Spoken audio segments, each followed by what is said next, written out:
সদস্য নবায়ন কার্যক্রমের উদ্বোধন উপলক্ষে নয়াপল্টন কেন্দ্রীয় কার্যালয়ে অনারম্ভন অনুষ্ঠানের আয়োজন করে ঢাকা মহানগর দক্ষিণ বিএনপি। প্রধান অতিথির বক্তব্যে সদস্য নবায়নের ক্ষেত্রে সতর্ক থাকার জন্য নির্দেশনা দেন মির্জা আব্বাস। এবং নবায়নের বেলায় আশা করি আপনারা অত্যন্ত সচেতন থাকবেন। দলের দুর্নাম হচ্ছে এমন কোন কাজের সঙ্গে জড়িত আছে, এমন কোন ব্যক্তিকে নবায়ন করা যাবে না। আওয়ামী লীগের কিংবা সুযোগ সন্ধানে কিছু লোক এই সময় দলে নতুন করে সদস্য হওয়ার চেষ্টা করবেন, যারা আমাদের জন্য কোনো সুফল বয়ে আনবে না, তারা আমাদের ক্ষতি করবে।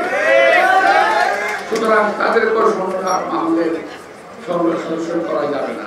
বিগত সরকারের দোসররাই এখনো বাজার সিন্ডিকেট নিয়ন্ত্রণ করছে বলেও মন্তব্য করেন তিনি। সরকারের পরিবর্তন হয়েছে, কিন্তু সিন্ডিকেটের কোনো পরিবর্তন হয় নাই। সিন্ডিকেটের কাজ করে যাচ্ছে এবং এই সরকারকে একটি বিব্রতকর অবস্থায় ফেলে দিতে চেষ্টা করছে। অনেকে বলে সরকারের মধ্যে এমন লোক রয়ে গেছে এখন পর্যন্ত যারা এদেরকে আস্কারা দিয়ে বড় করতেছে, কিন্তু হাতের সামনে কি টেবিলগুলো রয়ে গেছে, তাদেরকে শুনছেন না কেন? ডিসেম্বরের মধ্যেই জাতীয় নির্বাচনের দাবি করে যারা এর বিরোধিতা করছে তাদের সমালোচনা করেন বিএনপির স্থায়ী কমিটির এই সদস্য। নির্বাচন নিয়ে কোনো কাল ভাঙা করবেন না। আমি সরকারকে বলছি না, আমি বলছি এই সরকারকে বিভ্রান্ত করার জন্য বিভিন্ন রাজনৈতিক দল বিভিন্নভাবে নির্বাচন নিয়ে বিভিন্ন কথা বলছেন, এই সরকারকে অস্বস্তির অবস্থা ফেলে দিচ্ছেন। আমরা এই সরকারকে বলতে চাই, আপনারা ডিসেম্বরের ঘোষণা দিয়েছেন, ডিসেম্বরের নির্বাচন দিন, আমরা সকল সময় নির্বাচনের জন্য প্রস্তুত।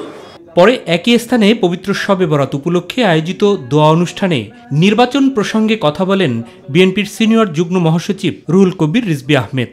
এটাও তো একটা ডিপলিটিসাইজেশন, এটাও তো বিরাজনীতিকরণ। এই বিতর্কটা নিয়ে এসে স্থানীয় সরকার আগে না পার্লামেন্ট আগে।